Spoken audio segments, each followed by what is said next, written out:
Buenas tardes. Hoy en la Escuela Judicial Electoral damos seguimiento al seminario Espacio, Tiempo, Cultura y Derecho a fin de analizar cuál es la relación entre el tiempo, el espacio y la democracia.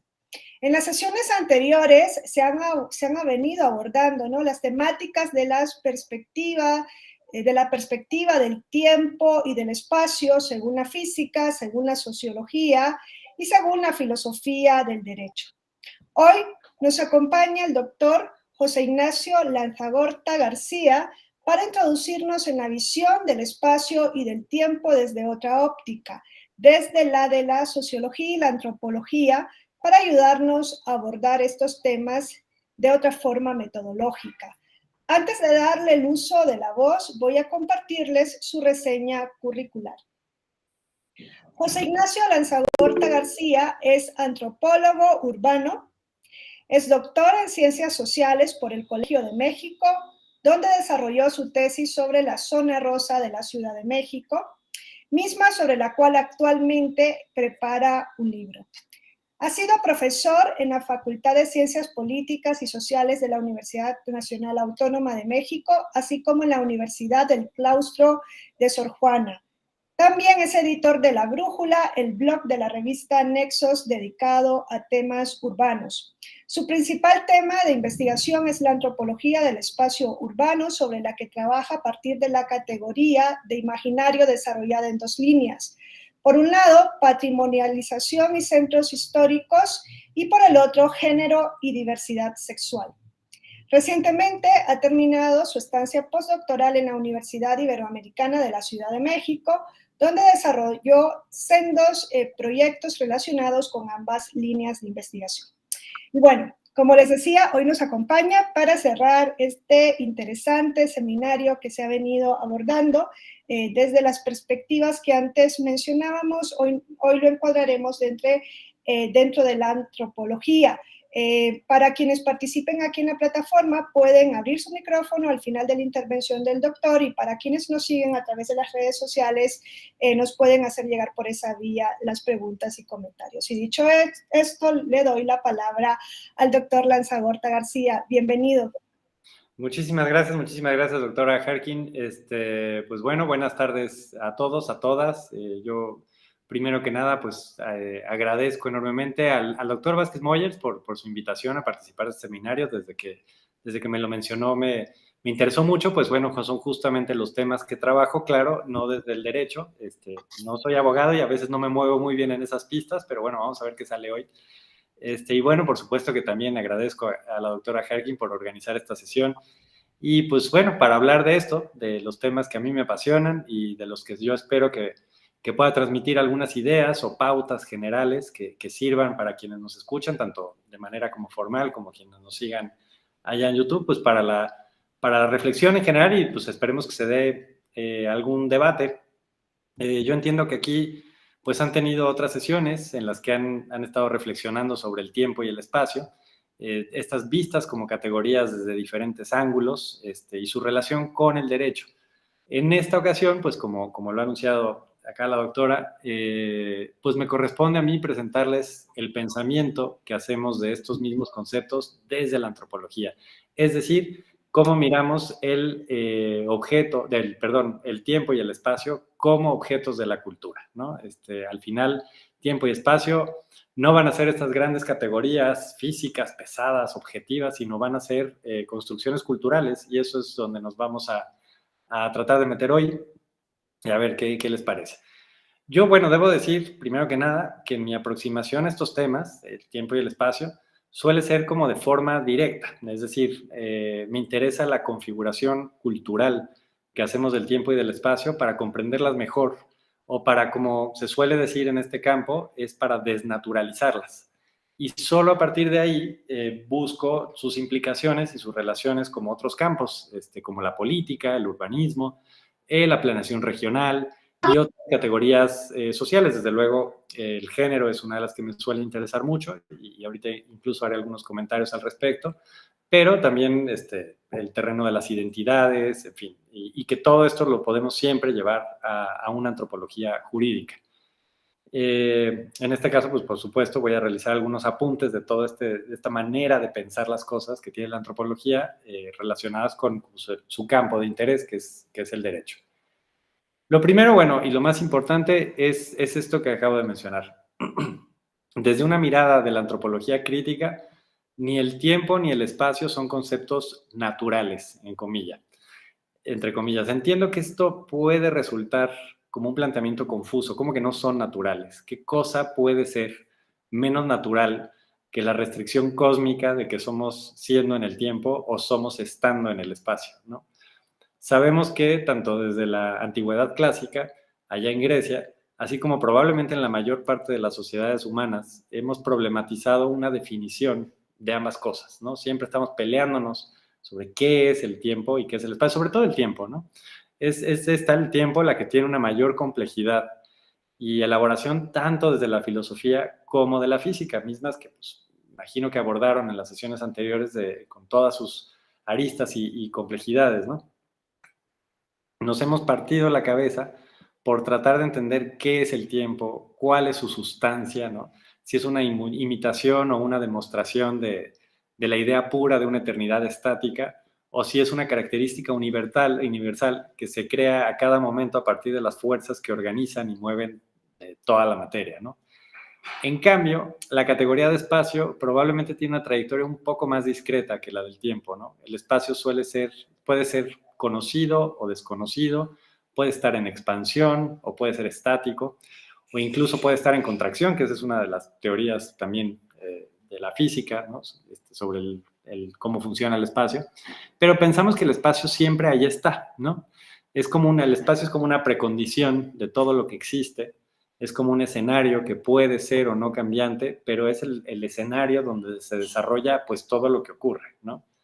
Quizás el giro filosófico, aunque aquí pues ya lo revisaron de una manera un poco más detallada, pero pienso que el giro filosófico más profundo que hayamos conocido recientemente son todas las teorías de la física que comenzaron a surgir desde el siglo pasado y que nos dicen que tiempo y espacio están tan estrechamente interrelacionados que incluso se puede plantear uno en términos de otro, ¿no? El punto es que, sean lo que sean, el tiempo y el espacio, consideramos que tanto el tiempo como el espacio, sean o no facetas o perspectivas de la misma cosa, son precisamente eso, una cosa, un objeto, y que constituyen un misterio que algún día podrá ser develado, ¿no? Que algún día podremos saber todo sobre esas categorías. Y bueno, y si bien esto es muy probable que algún día lleguemos con la gran teoría general sobre el tiempo y el espacio y que todos estemos de acuerdo que esos son esos objetos, el consenso de la antropología contemporánea parte por señalar que todo lo que concebimos, todo lo que pensamos, todo lo que hacemos, todo lo que valoramos, todo lo que nos preocupa y sobre todo todas las respuestas que damos a aquello está codificado por la cultura. Es decir, las cosas no nos existen en tanto cosas, sino en tanto la relación que tenemos con ellas y por tanto en tanto a la colección de significados que construimos sobre ellas. Si bien una cosa puede existir o no, lo único que nos queda desde la antropología es observar la colección de experiencias subjetivas que construimos sobre estas cosas. Esto suena muy fácil con casi cualquier otra categoría, pero cuando hablamos de tiempo y espacio que las sentimos tan ajenas a nosotros, pues ahí decir no son naturales, son construcciones artificiales, se vuelve quizás un poco más difícil de asimilar, ¿no? Desde la antropología pensamos que si algún día alcanzamos la verdad, ¿no? La verdad con mayúscula, objetiva, pura y dura, sobre la esencia del tiempo y el espacio, quienes hacemos antropología haríamos la siguiente y seguramente muy fastidiosa observación. Bueno, esa verdad ha sido construida por una sociedad determinada en un momento dado para darle sentido a algo que igualmente han construido como importante o indispensable, empezando por la idea de que existen y se persiguen las verdades objetivas, ¿no? Que existe tal cosa como la verdad. Y también nos preguntaríamos sobre el marco social, político y económico en el que esta sociedad precisaba de una definición verdadera, ¿no? En esos términos, sobre el tiempo y el espacio. Una persona desde la antropología se preguntaría, ¿por qué les habría preocupado a esta sociedad alcanzar una verdad objetiva, pura y dura sobre el tiempo y no sobre una cosa como, no sé, la existencia del alma, ¿no? Ese fue un debate que preocupó mucho desde hace unos 1500 años y duró bastante. Y hoy pues quizás ya es una pregunta que no tiene valor en la cultura contemporánea, o por lo menos en esta, ¿no? En la hegemónica. Todo esto pues para ponerles cómo pensamos tiempo y espacio desde una perspectiva muy general, ¿no? Para irlo aterrizando a formas más concretas, pues regresemos a lo mismo. Tanto el tiempo como el espacio son observadas por la antropología como categorías culturales. Nuestra idea del tiempo y la forma en la que organiza nuestras vidas no es una constante, sino que está relacionada con todo el conjunto de significados, prácticas y valores de la cultura. Y lo mismo ocurre pues con el espacio.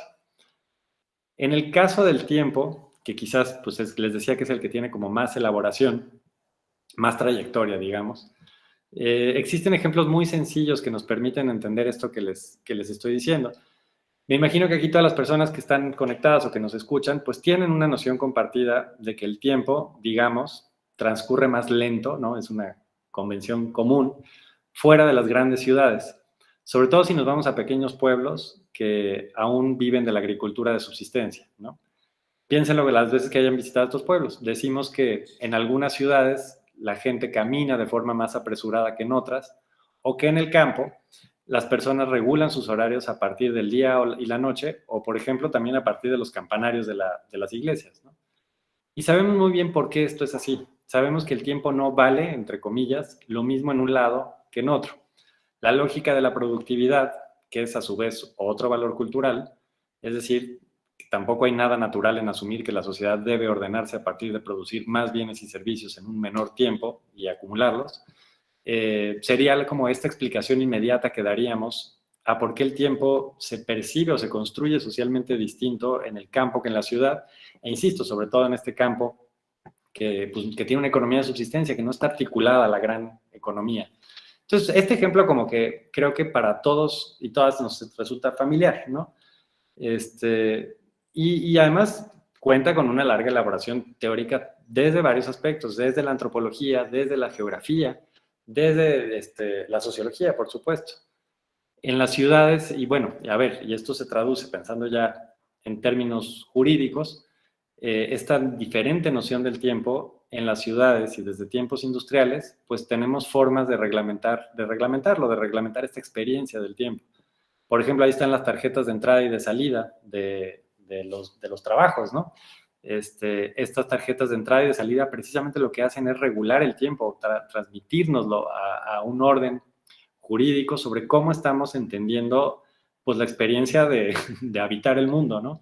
Regulan nuestros horarios laborales. Tú tienes que estar en esta oficina en este tiempo y pasar tarjeta. Tú tienes que conectarte, ahora que estamos en pandemia, conectarte a la clase que tienes que dar y tienes que primero pasar lista, ¿no? Decir, sí llegó a tiempo, sí estuvo aquí.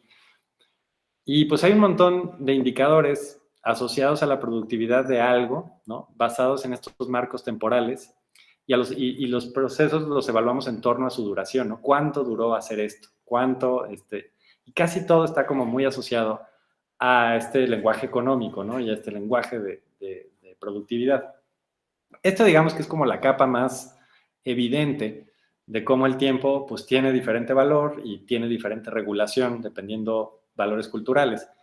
Pero es importante comprender que tanto el tiempo como el espacio tienen codificaciones todavía mucho más profundas que aparentemente carecen de una regulación, al menos de una regulación jurídica. Decía, por ejemplo, Pierre Bourdieu, que me imagino que lo conocen aquí la mayoría, que está este refrán, esta expresión muy común que también todo el mundo hemos escuchado, la de hay un tiempo y un lugar para todo, ¿no? Me imagino que la han escuchado. Y Bourdieu le encanta esa expresión y la analiza mucho. A ver, todos sabemos, por ejemplo, que la noche como tiempo, como un marco temporal, e incluso como lugar, o sea, la noche, el simple hecho de que no haya luz hace que los lugares que conocemos cambien, ¿no? Que los percibamos de manera distinta. Pero bueno, la noche está asociada a símbolos, a comportamientos, a conductas, ¿no? La noche, por ejemplo, pues es para dormir, para descansar, no concebimos de manera generalizada que la noche sea para otra cosa. Aunque también es cierto que también vemos a la noche como el momento para el escape de cosas para las que el día no es un buen tiempo y un lugar para hacerlas, ¿no? En la noche es más común, por ejemplo, la ingesta de bebidas alcohólicas, bailar, tener encuentros sexuales, casuales o con una pareja estable, ¿no? Sabemos que en la noche se permite vivir mejor el aspecto como emocional, dionisíaco y festivo de la vida, además del descanso, a diferencia del día. Ahí hay una codificación que está ocurriendo sobre cómo segmentamos y organizamos el tiempo, que se vuelve de interés para la antropología y que, insisto, la desnaturaliza. Bueno, pero ¿por qué la noche? ¿Por qué no lo hicimos al revés? ¿Por qué no fue en el día que tengamos toda esta expresión afectiva, emocional, dionisíaca o de descanso y en la noche otra cosa, ¿no? Y claro, siempre va a haber razones desde la física que digan, no, pues para aprovechar la energía solar o lo que sea, pero también podría haber argumentarse desde esos mismos términos otra cosa, como decir, oye, pero hay lugares donde al revés, donde en la noche sería mejor o sería más apropiado ser productivo. Piensen en lugares como en Yucatán, en la península de Yucatán, Mérida, ¿no? Con el calor que hace ahí. Pues sí, de hecho lo sabemos, ¿no? No, es que aquí la gente empieza a salir hasta después de las 5 de la tarde, ¿no? Que ya bajó el sol, que ya bajó un poco el calor, en fin. No hay una respuesta obvia a por qué la noche significa todo este conjunto de símbolos y el día genera otros, ¿no? Pero bueno, podemos hacer las cosas que hacemos o para las que concebimos la noche durante el día, ¿no? Esto de la fiesta, lo dionisiaco, el descanso. Pues sí, claro que podemos, ¿no? Nada nos lo impide. O bueno, no sé, habrá algunas obligaciones que sí. Pero también sabríamos que esas cosas están fuera de lugar. Me imagino que ustedes han conocido alguna vez en su vida a alguien que tiene otros ritmos, ¿no? Un velador, un taxista o que trabaja el turno de la noche, alguien, por ejemplo, que conduce noticieros matutinos, ¿no? Muy temprano, y nos preguntamos mucho sobre cómo es su experiencia de la vida, justo porque su orden de día y noche es contrario a lo que nosotros tenemos habituado, está rompiendo el tiempo y el lugar para hacer las cosas. Y entonces sí nos preguntamos cómo es esa vida que invirtió tan fuertemente el valor que tiene el tiempo, o los valores o los significados culturales que asignamos al tiempo en esa experiencia, ¿no? Entonces, bueno, es muy común que en el gran marco de la cultura contemporánea, aunque con enorme presencia en otras edades y sociedades, pensemos el mundo en términos de dicotomías, de binarios, ¿no? Y por ejemplo, así como la física encuentra la comunión entre tiempo y espacio a partir de la velocidad, la luz y otros elementos pues, del campo de la física, en la antropología también encontramos como puntos de unión entre tiempo y espacio, pero a partir de las categorías culturales. ¿A qué me refiero? Les pongo un ejemplo. Me gustaría proponerles reflexionar sobre aquello que llamamos público y aquello que llamamos privado. Es una categoría espacial, ¿no? Hay espacios públicos y hay espacios privados. Y todos sabemos que, siguiendo este refrán que cita tanto Bourdieu, de hay un tiempo y un lugar para todo, sabemos que hay reglas en el espacio público y hay reglas en el espacio privado. Bajo categorías jurídicas y políticas, la distinción entre ambas esferas, que organizan la vida social, entre lo público y lo privado, suelen ser claras. Incluso en el ámbito jurídico, si no es claro las reglas de lo público y de lo privado, deben volverse así, ¿no? Justo ese es como el labor del campo jurídico, definir los límites bueno, si esto es privado, se vale esto y no se vale esto. Si esto es público, se vale esto y no se vale esto, ¿no? Hay que definirlo. Bueno, pues si miramos cómo lo público y lo privado ordenan ese tiempo y ese lugar para todo que decía Bourdieu, veremos cómo las dicotomías juegan y se intercambian. ¿A qué me refiero? Bueno, vamos a elaborarlo con un poco más de calma. Cuando pensamos en el espacio público, rápidamente consideramos aquellos lugares que no son el espacio doméstico privado, ¿no? Hablamos de las calles, las plazas, los parques. Son los espacios que no tienen un dueño concreto, o bien teniéndolo, las personas pueden entrar o salir de ahí con mayor libertad. Pueden hacer casi lo que se les da la gana, ¿no? Todos tenemos una noción de cómo comportarnos en esos espacios. Sabemos qué es apropiado y qué no. Ahí hay una normatividad, ¿no? Muchas de estas conductas están reguladas por el aparato jurídico, pero otras en realidad no. Existe algo que le llamamos desde la sociología, aunque también desde la historia, y más o menos en sociología, está esta cosa que le llamamos la sociabilidad. La sociabilidad es la que nos orienta inconscientemente, como un hábitus, diría Bourdieu, sobre cómo comportarnos en estos espacios. Por ejemplo, la ley no nos dice si es apropiado o no saludar a todas las personas que uno se encuentra en la calle, preguntarles por su nombre e inmediatamente darles un abrazo, ¿no? Me imagino que aquí nadie hace eso a menos que sea un experimento, ¿no? Es legal, ¿no? La ley no nos prohíbe ir saludando a la gente, decirle, oye, ¿cómo te llamas? Y inmediatamente abrazarla, ¿no? ¿Podemos hacerlo? ¿Lo haríamos? Pues probablemente no, ¿no? Y si lo hacemos sería parte de, pues eso, de un experimento, de una suerte de transgresión que deliberadamente queremos hacer, ¿no? Queremos ver qué le pasa a la gente. Y vean, pues a todos estos grupos que hay luego por Reforma, por la Glorieta Insurgentes, que te dicen que te quieren dar abrazos, y la gente reacciona de maneras muy distintas a eso, ¿no?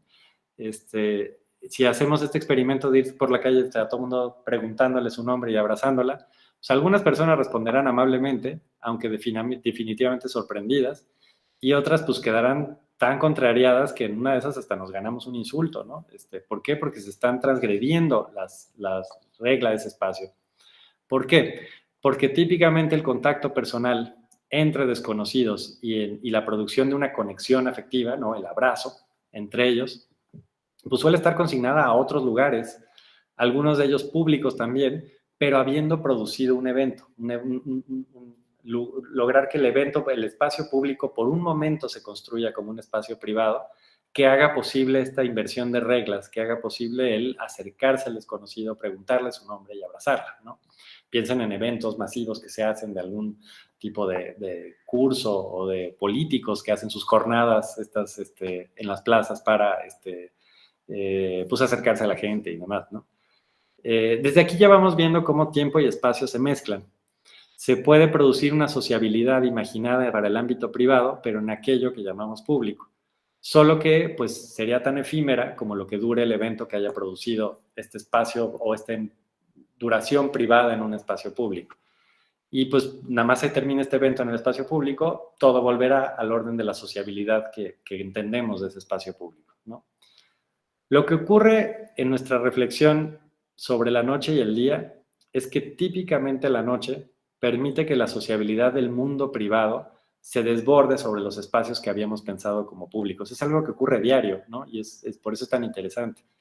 Es decir, la noche como segmento del día tiene una serie de asociaciones y actitudes, emociones y conductas que solemos asociar al espacio privado. Nuestra persona privada, ¿no? La persona que somos en nuestra casa, ¿no? Se manifiesta de manera más libre en la noche que en el día. Cuando por las actividades que desempeñamos en ese segmento, ¿no? El trabajo, la escuela, etcétera, suelen seguir más el orden de la persona que somos en público. Entonces vemos que aquí algo muy interesante que entremezcla tiempo y espacio en nuestro mundo, bueno, vemos que ocurre esta cosa que mezcla espacio público y privado en nuestro mundo dicotómico. La noche, como un elemento temporal, la asociamos a lo privado, a lo afectivo, a lo emocional, e incluso, bueno, ya llevándolo a temas de género, que suelen ser los que me interesan a mí, lo solemos llevar a un aspecto de lo que hemos construido simbólicamente como lo femenino, ¿no? Lo femenino suele estar asociado a lo privado, a lo afectivo, a lo emocional, ¿no? Con todas las críticas que hemos hecho a esta construcción de este orden, pero eso es, digamos, lo que encontramos en la cultura. Piensen cuántas metáforas hemos hecho que asocian el terreno de la noche a arquetipos y figuras que pensamos femeninas, ¿no? Véanlo en las diferentes culturas, en lo que sabemos de mitología clásica, incluso en poesía contemporánea, cómo la noche suele estar asociada a eso, a deidades, a símbolos, a cosas que ocurren, ya sea en el cuerpo de la mujer o en aquello que estamos asociando como lo femenino. Y veamos que esto ocurre también con el espacio que llamamos privado, ¿no? En lo privado tenemos lo doméstico, lo afectivo, lo erótico, ¿no? El espacio privado es donde podemos vivir este tipo de cosas. En cambio, el día es el segmento, la luz del sol, pues, es el segmento del día que consideramos lo público. ¿Qué es esto? Del encuentro sobrio con las otras personas, ¿no? Es un encuentro que es racional, mesurado, normado, que es donde ocurre lo laboral, lo productivo, ¿no? Vemos también la cantidad de arquetipos y símbolos y metáforas sobre el día que corresponden a una construcción masculina del género, ¿no? O sea, simplemente en casi todas las culturas que nos pueda venir a la mente, el sol es una deidad masculina y la luna es una deidad femenina, ¿no? Entonces, teniendo estos dos órdenes temporales, el del día y del de la noche, y estos dos órdenes espaciales, lo público y lo privado, podemos construir como un cuadrito de interrelaciones, ¿no? De donde ponemos público, privado, día, noche, que los vincula, los revuelve y a la vez los ordena, ¿no? En la noche los espacios de lo público permiten, con algunas restricciones desde luego, siempre, la conducta de lo privado. Y de día los espacios privados, con algunas restricciones, permiten la conducta de lo público. Y vean cómo en este pensamiento dicotómico, público y privado significan 30 cosas simultáneamente, ¿no? Muchos valores están ahí detrás, regulando lo que consideramos el tiempo y el lugar para hacer las cosas, ¿no? Entonces, bueno, observemos cómo acá el tiempo y el espacio están siendo precisamente regulados socialmente, ¿no? Ahí está una regulación desde la cultura sobre qué es el día y la noche. ¿Por qué la noche es esta cosa privada, femenina, etcétera? Pues porque así es artificialmente como lo construimos. No hay nada natural en la noche que nos lleve a esto, ¿no? Y no hay nada en el día que nos diga lo contrario. Simplemente así lo construimos. Y entenderlo desde la antropología nos puede ayudar mucho también a incidir cómo transformarlo, cómo decir, bueno, tienes sentido este orden simbólico, cultural, etcétera. A lo mejor no lo tiene, o a lo mejor no nos conviene, o a lo mejor no lo queremos, pero vamos a qué tan profundo es, y a partir de ahí es donde podemos empezar a plantearnos la idea de normarlo, para pues ya sea transformarlo o reproducirlo, ¿no? Nos puede interesar que ese orden se mantenga para siempre, y pues a lo mejor desde el derecho podemos tener técnicas gubernamentales para irlo haciendo, ¿no? Entonces, bueno, la gran pregunta es esa, si regulamos este orden espacial y temporal jurídicamente. Y aquí también surge aquí la idea de plantearnos, o me imagino que ya lo han problematizado, qué se norma y qué no se norma de estos valores culturales. Y desde la antropología, desde el criterio de quiénes, perdón, aquí me hice bolas, lo que nos podemos preguntar es qué tanto el derecho puede entrometerse en el mundo de los símbolos, qué tanto el derecho puede incluso modificar el conjunto de los símbolos. Les voy a poner ahorita un ejemplo ya para como empírico, más claro. Solo quería soltarles esta idea de la noche y el día como provocación, pero les voy a poner un poquito el ejemplo de los temas que he trabajado sobre cómo se concibe el espacio y el tiempo, desde luego, y cómo se va regulando, a partir sobre todo de un trabajo que hice ya hace tiempo, que es el de la glorieta Insurgentes de la Ciudad de México. No sé si aquí la mayoría sean de la Ciudad de México, creo que sí, y si no, bueno, que la conozcan y hayan estado.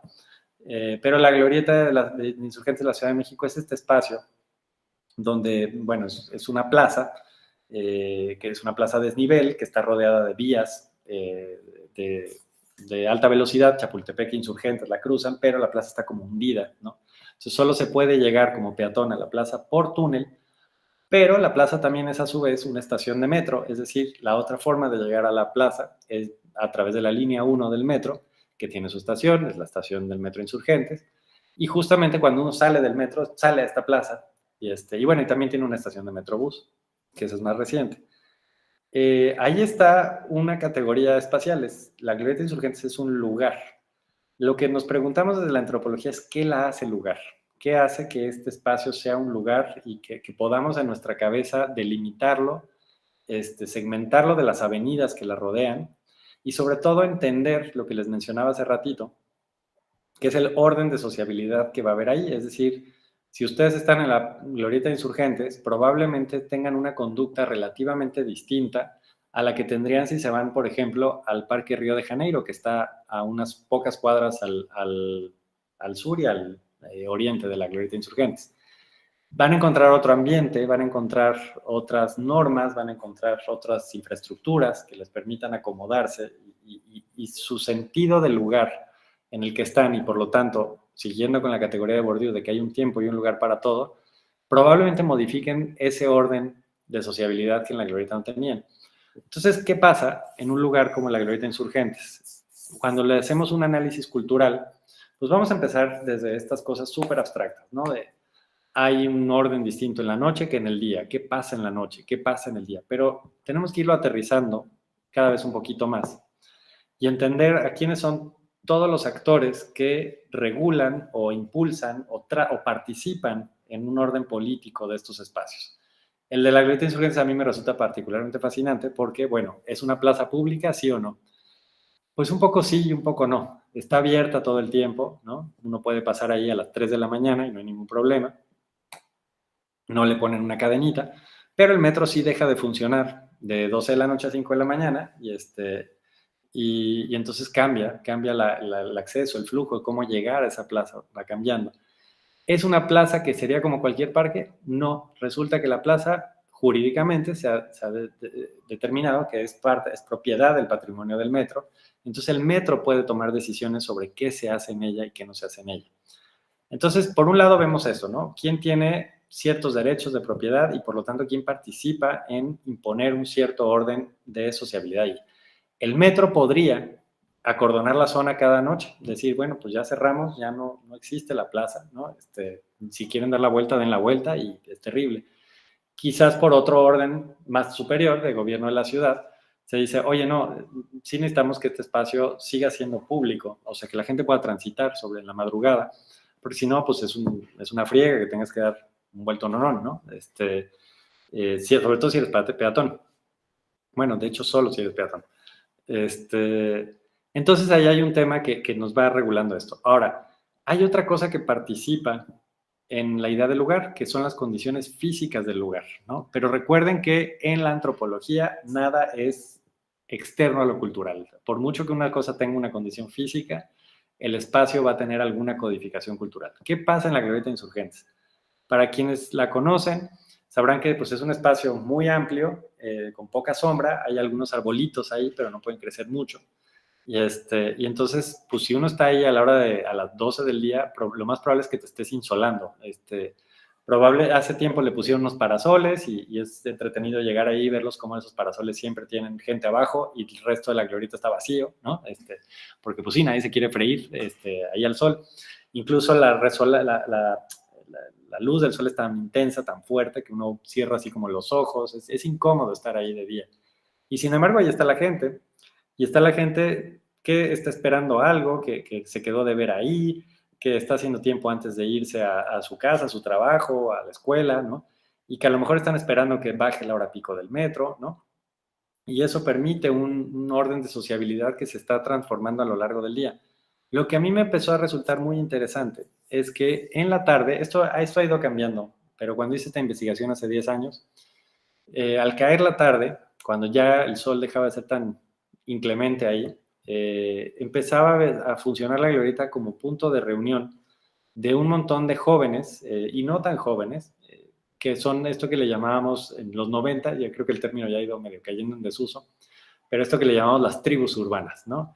Que son estas como identidades globales juveniles, tipo los punks, los emos, pues sobre todo ellos dos en el caso de la glorieta.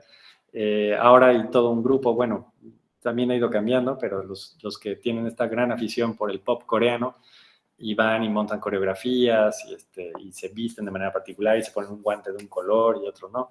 Y se reunían ahí a pasar la tarde, a fumar, a comprar las papitas que luego estaba vendiendo alguien por ahí, y a reírse, a ligar, ¿no? Y yo me preguntaba, bueno, ¿por qué están aquí y no están en otro lado? Es una plaza incómoda. El Parque Río de Janeiro pues podría ser un espacio más apropiado. Y pues empecé a hacer lo que hacemos los antropólogos, que es ponernos a preguntar, a sentarse con estas personas y decirle, bueno, ¿qué hacen aquí? ¿Por qué están aquí? ¿Y por qué no se van a otro lado? ¿No? Y empieza a aparecer una disputa sobre el espacio, sobre lo que significa ese espacio y lo que se puede hacer en ese espacio, que resulta muy, muy interesante. Cuando hacía esta investigación, me decía la gente, es que la glorieta de Insurgentes es un no lugar, ¿no? Un concepto que estuvo de moda en la antropología también en los 90, y si quieren, al rato platicamos un poco más de eso, que eran estos lugares donde uno no puede, donde los valores culturales que determinan a alguien no son importantes, no importa si eres hombre, mujer, de cierta edad, de cierto color de piel, si estás en un lugar, simplemente estás de paso, de tránsito y ya, te tienes que ir. Un aeropuerto, por ejemplo, sería lo que se pone de ejemplo de un no lugar. Ya todos dijimos, incluso los no lugares son super lugares, ¿no? Todas estas categorías siempre están importando. Bueno, en la glorieta me decían, es un no lugar y por eso atrae a gente que no encuentra cabida en otros lugares. Y digo, bueno, eso puede ser, vamos a ver, ¿no? Y eso es tal cual lo que me puse a ver. dije, a ver, ¿no se van al Parque Río de Janeiro porque les incomodaría estar ahí? Sí, sí nos incomodaría. ¿Por qué? Porque ahí hay otro ambiente, porque hay otra gente, ¿por qué no? Ah, entonces hay una regla, hay una regulación del lugar. El Parque Río de Janeiro tiene reglas no escritas y la Glorieta Insurgente tiene otras. Y por eso alguien se puede presentar en un espacio de una manera y no de otra, ¿no? ¿Qué más pasa? Bueno, en la Glorieta de Insurgentes también se dan cita y eso sigue muy revitalizado, sobre todo en el último año, la expresión de identidades no solo juveniles, sino identidades juveniles asociadas a la diversidad sexual. Solía ser un espacio donde se juntaban muchos hombres y mujeres, gays y lesbianas. Aquí uso estos términos, pues por practicidad, en realidad no siempre se asumían o se identificaban gays o lesbianas, sino tenían ciertas prácticas a la transgresión al orden de género, ¿no? Eso es quizás la manera más general de presentarlo, pero bueno, a los ojos de alguien que no haya puesto mucha atención a estos temas, les diría, ah, pues son gays y lesbianas, ¿no? También muchas mujeres trans, y decías, bueno, ¿por qué están ahí? Ah, pues porque arriba está la zona rosa, y la zona rosa tiene muchos espacios de sociabilidad. Decías, bueno, pero yo empecé a preguntarles y decía, ¿ustedes van a los bares de la zona rosa? Y la mayor parte de los jóvenes con los que yo platiqué me decían, no, no vamos, es muy caro, no, no es nuestro ambiente, pero nos gusta estar aquí. Entonces, bueno, viene esta gran idea de si el espacio ayuda a darle cabida a ciertas relaciones sociales que no están normadas o que por la normatividad no escrita de otros lugares son excluidas, y si ellos mismos construyen esos valores o esos significados en esos espacios. Me parecía que sí. En la Glorieta de Insurgentes, curiosamente, siendo un espacio de mucho tránsito, donde todo el tiempo estaban pasando personas pues, por el metro, por la zona de oficinas que suele estar ahí, de comercios, pues estos están en una visibilidad tremenda y es una visibilidad que es marginada, que es sí, repudiada. Sin embargo, ese cierto anonimato que les daba el paso de la gente constante y que fuera una plaza tan hostil, tan agreste, que del día no quieres estar, que en la noche también muy amplia, pues les daba cierta cabida. Y vamos a ver que no, esto no ocurre de manera libre, o sea, no es como que digas, ah, pues ya se produjo el lugar y ya está. Siempre hay una disputa, siempre estamos disputando qué significados tiene un espacio y quién puede imponérselos. Parte de lo que hice fue entrevistar, por ejemplo, a la gente que tenía planes sobre cómo transformar la Glorieta Insurgentes y me encontré cosas bien interesantes. Había por lo menos unos 5 proyectos de cómo hacer que la Glorieta dejara de ser.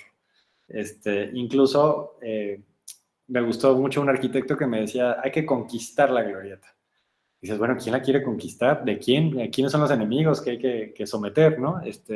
Y bueno, él incluso era muy explícito. Decía, no, no, el problema de la Glorieta es que es muy amplia, no funciona y al no funcionar atrae gente indeseable. Y, y esta gente indeseable, bueno, y me acuerdo mucho que le preocupó mucho que yo pensara que fuera homofóbico, que lo que no soportaba era eso, la presencia de gays y lesbianas en la plaza, y entonces prefirió o le pareció más aceptable que yo pensara que fuera clasista, porque me dijo, yo no tengo ningún problema con los gays y las lesbianas, pero una cosa son los gays de la Condesa y otra cosa son estos muchachitos que están ahí en esa glorieta inyectándose cosas y teniendo sexo en los túneles y no drogándose. Que, a ver, van a decir, bueno, hay un montón de estigmas, por supuesto que lo hay. Y también es cierto que estas cosas que él decía ocurrían. Sí había consumo de drogas y sí había relaciones sexuales en los túneles. Ahora, en la Condesa, pues también hay relaciones sexuales y consumo de drogas. Lo que pasa es que quizás no tanto en el espacio público. Es más fácil diferenciar ambas cosas. Entonces, ¿qué había que hacer? Extinguir ese espacio, construir un edificio. De hecho, su propuesta era construir un edificio adentro de la glorieta. Como el metro pasa por abajo, pues no se puede hacer un edificio grandote. Entonces, pues era un edificio muy ligero, de hierro y de cristal, que iba a ocupar la plaza. Y de esa manera era quitar el espacio que ahí existía. Y como ese proyecto, me encontré otros 4. Desde alguien que decía que iban a hacer la glorieta de los tríos, ¿no? Y que entonces ahí iba a haber tríos musicales como si fuera un Garibaldi, ¿no? Que si se fijan ahí es tratar de intervenir la dinámica de ese espacio a partir de otro orden de sociabilidad. Vamos a tratar de que este espacio que tiene estas características físicas siga siendo exactamente el mismo, solo que la gente ya no lo asocie o ya construya culturalmente otro significado de esta plaza. que ya no sea el de las tribus urbanas, de los emos, los punks y eso, sino que cuando necesites un trío para llevar serenata y no quieres mariachis, pues vas a la Glorieta Insurgentes y ahí te agarras a Chamín Correa y te los llevas a no sé dónde a tocar canciones, ¿no? Pues ese proyecto también fracasó. Había otra arquitecta que tenía un plan que también veías como en el caso de ella otra vez era el problema espacial. La vida que ocurre en la Glorieta Insurgentes ocurre por sus características físicas. Entonces, si construyes un largo puente que conecte Chapultepec y que entra a la Glorieta, a lo mejor habría un paso que haría que la gente que deseamos que esté ahí, esté ahí. Y entonces pues ya se extingue la sociabilidad que no queremos. Entonces, bueno, todo esto para decirles que siempre hay esta disputa. Y de hecho, pues sí, acabó, de cuando yo hice toda esta investigación a lo que ocurrió, a lo que vemos hoy en día en la Glorieta, pues ha continuado, se prohibieron algunas cosas y hay unos policías ahí específicamente cuidando que no ocurran las actividades que no gusta que ocurren. Por ejemplo, se usaba mucho la Glorieta para gente que andaba en patineta y pues ya les prohibieron estar ahí, ¿no? Ya nadie ve en patineta y les construyeron, en cambio, parques de patineta por diferentes partes de la ciudad. Eso está interesante, sobre todo si lo ven desde el lado, bueno, yo lo veo siempre desde el lado del urbanismo, quizás ustedes lo vean desde el lado del derecho, es decir, bueno, a ver, andar en patineta en la ciudad no es una actividad que quisiéramos sancionar, que quisiéramos prescribir, solo quisiéramos ponerla en espacios acotados. Entonces, ¿cómo vamos a regularla? Bueno, pues prohibiéndola acá, permitiéndola allá, ¿no? Esa puede ser una buena solución. Pero bueno, en todo caso, lo que quiero decirles es que esa disputa sigue y sigue en buena medida por esta triple interacción entre el espacio físico del lugar, quienes lo ocupan cotidianamente y quienes pueden intervenir en él, ya sea jurídicamente, materialmente, es decir, que puedan transformar sus condiciones o bueno, políticamente, ¿no?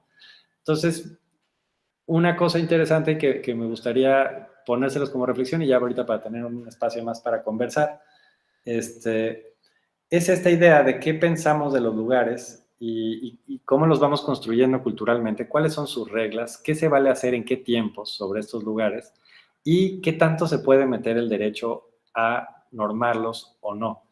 Y siempre es muy importante tomar en cuenta el orden de símbolos y de significados que tenemos sobre el lugar pueden ser muy profundos, pueden ser, y los podemos tener completamente naturalizados. Por eso quise empezar esta charla hablando del día y la noche y sus invasiones con el espacio de lo público y lo privado y cómo lo público y lo privado a su vez significan ciertas conductas que podemos asociar al género, que podemos asociar sí, a la misma dimensión racional o emocional de la vida, ¿no? ¿Qué es lo racional y qué es lo emocional? ¿Cuál es su tiempo y cuál es su lugar?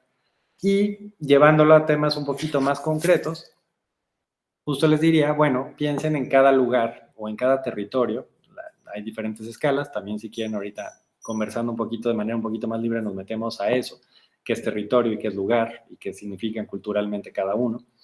Piensen que cada lugar va produciendo este orden social o esta sociabilidad que incluye quién puede estar y quién no puede estar, quién puede hacer qué en cada lugar y cómo se forman transgresiones alrededor de eso.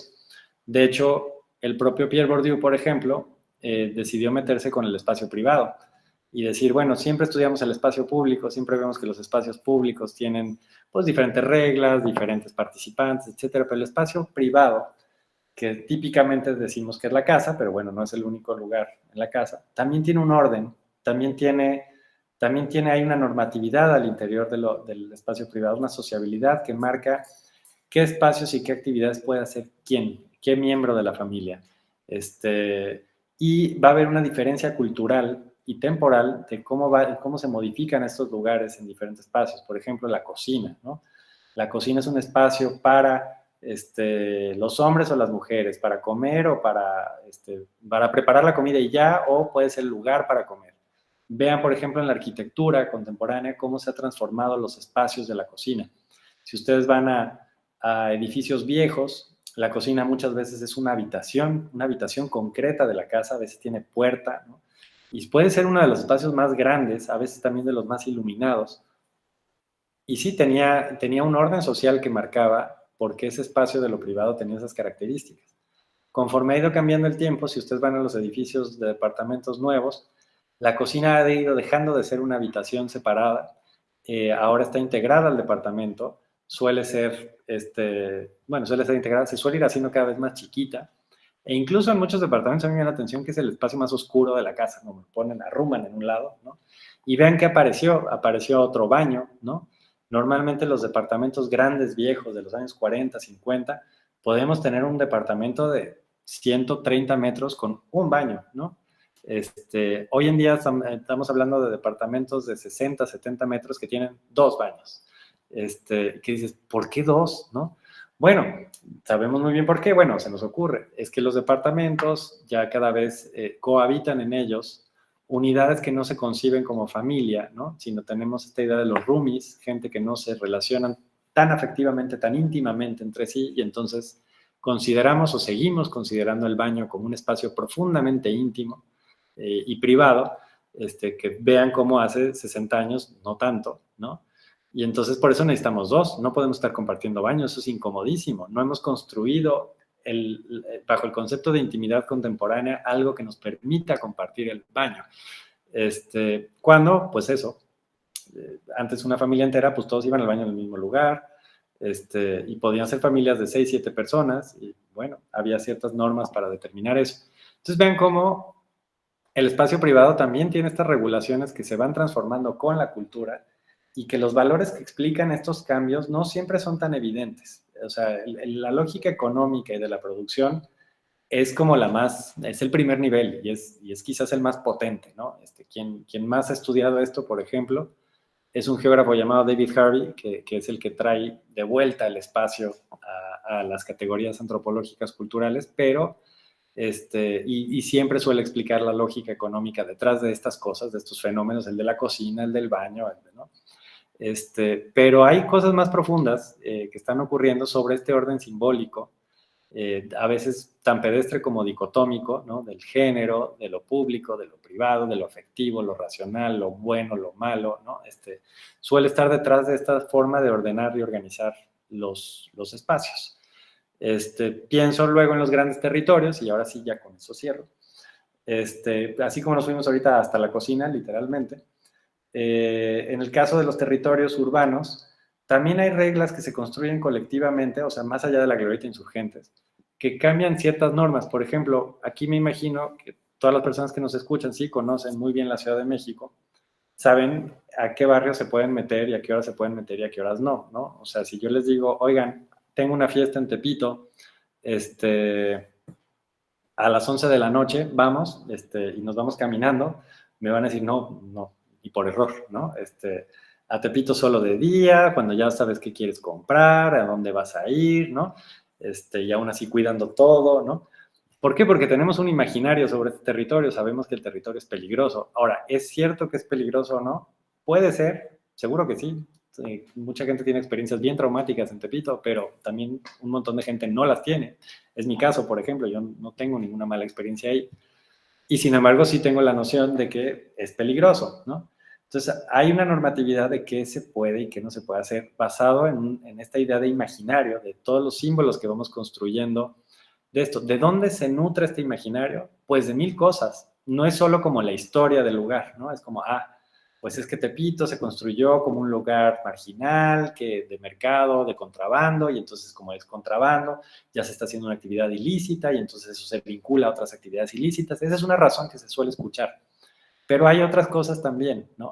Hay distancias de clase, hay distancias de raza, hay distancias de género, hay distancias de todo que vamos construyendo como fronteras que delimitan un lugar. En mi caso, que estudio, por ejemplo, mucho diversidad sexual, siempre les pregunto a la gente con la que platico, es en qué lugar de la ciudad te sientes seguro como para ir tomado de la mano de una persona del mismo género y en qué lugar no, en qué lugar le darías un beso a tu pareja y en qué lugar no. Y entonces son muy interesantes las respuestas porque muchos te dicen, pues en cualquier lado. Digo, ¿en serio? ¿No? Bueno, sí, pero en mi barrio no tanto, porque, o depende, ¿no? Depende si quieres agredir, o bueno, no agredir está mala esa palabra, transgredir, quizás sería la mejor.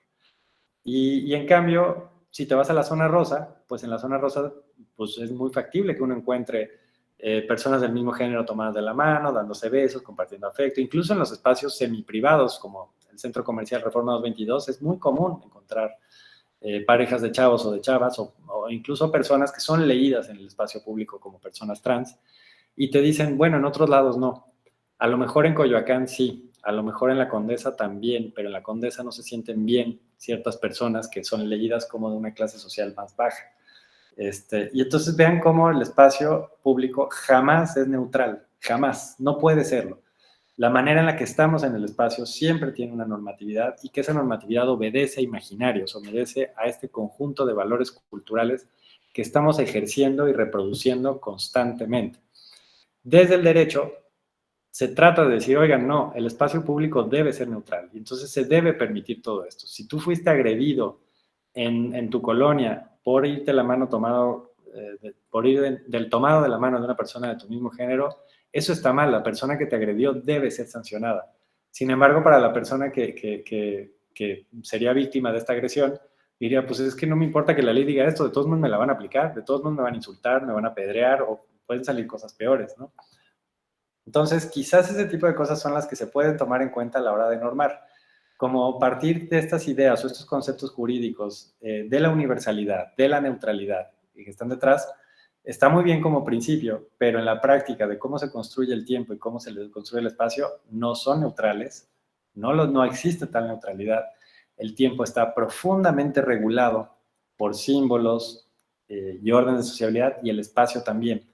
Y quizás pensar en regímenes particulares para normar cada uno pudiera ser una aproximación muy valiosa. El problema es que si pensamos en regímenes particulares, nos estamos metiendo en un montón de problemas de su campo que yo desconozco. Pero bueno, no sé. Si el punto es siempre tomar en cuenta y aproximarse a esos valores y esos sí, significados, y que pensar que el tiempo y el espacio no son objetos, son sujetos de la cultura. Y bueno, con eso paro para que también tengamos un poquito más de tiempo de conversar. Y pues muchas gracias. Muchísimas gracias, doctor Lanzagorta García. Interesantísima tu planteamiento. Seguro ha generado pues muchas interrogantes en nuestras y nuestros participantes. Ya hay algunas preguntas que nos han enviado a través de las redes sociales. No obstante, pues voy a indagar aquí dentro de la plataforma. Si hay alguien que quiera abrir su micrófono y hacer alguna intervención, puede hacerlo. Sí, Juan Ignacio Bilbao, tienes el uso de la voz. Muchas gracias. Muy buenas tardes a todas y a todos. Es una interesante reflexión porque pareciera que entonces cada uno nos podemos construir nuestro propio espacio y nuestro propio tiempo, ¿no? Más allá del lugar físico o de las horas que puedan pasar. Entonces, eso significa que debemos repensar muchas soluciones a muchos problemas a partir de estos símbolos que van marcando estas problemáticas. Lo digo porque el otro día escuchaba una pregunta muy interesante en el sentido de que cómo el derecho electoral o cómo las instituciones electorales podían abonar al problema de la trata, ¿no? Y lo fijaban mucho con la violencia política. Y a partir de estos símbolos, yo creo que las mujeres que sufren violencia de trata, el menor de sus problemas es la violencia política y el menor de sus intereses ahorita es votar porque se les ha abandonado el Estado y la sociedad las hemos abandonado propiamente a partir de estas circunstancias. Sin embargo, no significa que al ocurrir estas circunstancias, las instituciones electorales puedan voltear la vista a otro lado y decir, no es mi problema. Tendrían que ayudar mucho a recomponer o a repensar la situación de la formación cívica. Pero primero hay que resolver un problema. ¿Hasta dónde es prudente imponer un Estado? ¿No? En ese tipo de situaciones, todo ese tipo de problemáticas, y lo vengo relacionando con esta situación de los símbolos y de los significados que les damos en los espacios y en los propios tiempos que cada uno percibimos.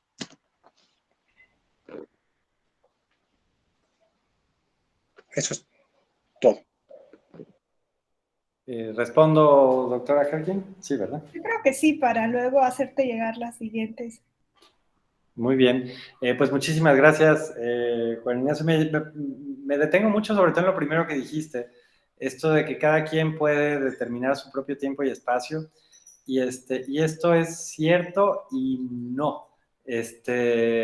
O sea, finalmente todos estos símbolos y estas formas de organizarnos de organizar la experiencia de la vida, ocurre siempre en un marco social, es decir, uno puede proponer sus propios símbolos y sus propios problemas, pero estos tienen que ser reconocidos por las otras personas con las que compartimos. Y ahí es donde está la negociación. Tú puedes llegar a decir, oye, la Glorieta de Insurgentes es mi casa y yo me voy a comportar como si esta fuera mi casa. Bueno, no te lo van a reconocer, ¿no? Entonces no se va a poder. Y ahí es donde viene este estira y afloje. Una cosa bien interesante, y esto es parte de lo que señala David Harvey, sobre el tiempo presente, sobre el tiempo posmoderno, le diría él, es que cada vez más se ha fragmentado, se ha pulverizado los entendimientos comunes que tenemos sobre tiempo y espacio. Y creo que la pandemia, de hecho, nos ofrece un gran ejemplo de cómo se ha trastocado esto, ¿no? Nosotros sabemos que existe un tiempo para trabajar y un lugar para trabajar. Es el día y es en la oficina. ¿Y qué pasa con la pandemia? Que ahora trabajamos en nuestras casas, que era el espacio privado, y trabajamos pues casi que a cualquier hora, porque como se perdió el tema de las tarjetas, y eso, bueno, depende del trabajo de cada quien, ¿no? Y estamos todo el tiempo con esta conexión disponible al trabajo, pues luego ocurre que te llega el WhatsApp a las 9 de la noche y pues, es una cosita, es un detallito, y dices, bueno, pues es un detallito, ni modo que no lo atienda, y entonces lo atiendes, ¿no? Digo, es algo que ya empezaba a ocurrir desde antes de la pandemia, y de hecho David Harvey escribió sobre esto en 85, entonces fue bastante antes, incluso que el Internet fuera esta cosa tan común.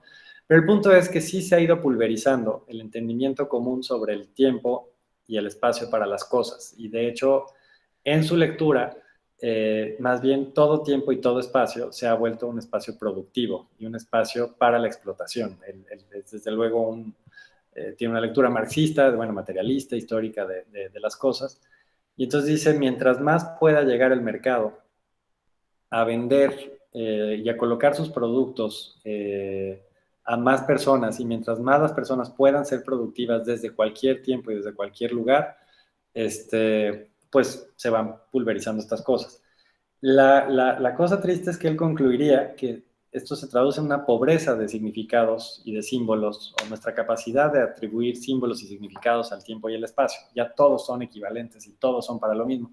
Yo creo que ahí él tiene una lectura muy pesimista, y que al contrario, esta pulverización ha permitido que podamos conectarnos o producir significados colectivos, sí en escalas más pequeñas, pero yo creo que la solipsista, la de cada quien puede determinar qué tiempo y qué lugar es importante para él o para ella, eso no se puede. Siempre estamos pues siempre construimos colectivamente. A lo mejor el tamaño de las colectividades cambia, pero siempre es así.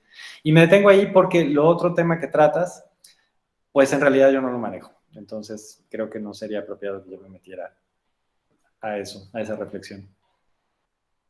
Gracias, doctor. Nos pregunta el profesor Rafael Caballero si crees que la apropiación del chopo por parte de las tribus urbanas generaba menos incomodidad, entre comillas, por tratarse de un espacio menos transitado. ¿Y qué opinión tienes acerca de la transformación que se dio en ese espacio con la Biblioteca Vasconcelos, la estación del tren suburbano y la plaza comercial? Ay, es un caso interesantísimo. Me gusta mucho todo ese caso, sobre todo porque es de estos en los que se habían alineado apropiaciones espontáneas, digamos, de la Ciudad de México con algunos órdenes institucionales. O sea, esta llegada de las tribus urbanas ahí afuera del Chopo, pues es algo que empieza a ocurrir desde la década de los 60, 70, que no es casual. Es cuando este historiador Eric Hobsbawm diría que es el boom de las identidades juveniles, es cuando se inventa la juventud como etapa de la vida real, ¿no? Como una etapa de la vida ociosa en la que se está estudiando o no se ha insertado propiamente al mercado. Y entonces, pues al tener este nuevo bloque social desquacerado, por decirlo de alguna manera, pues empiezan a crear cultura, empiezan a crear cosas. Y en México se manifiesta de una manera muy clara en la década de los 60 y 70.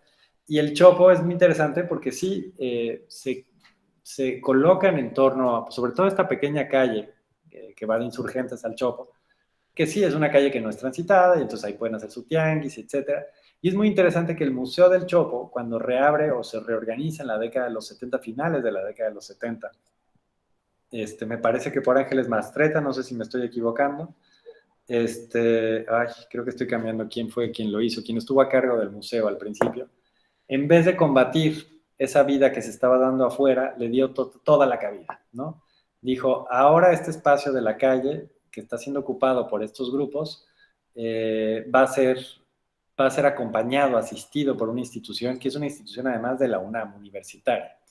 Y entonces se construye este espacio de manera más compleja, al grado de que el Chopo de alguna manera roba cierto protagonismo a esto. Entonces es bien interesante lo que planteas, bueno, y lo que ocurrió, ¿no?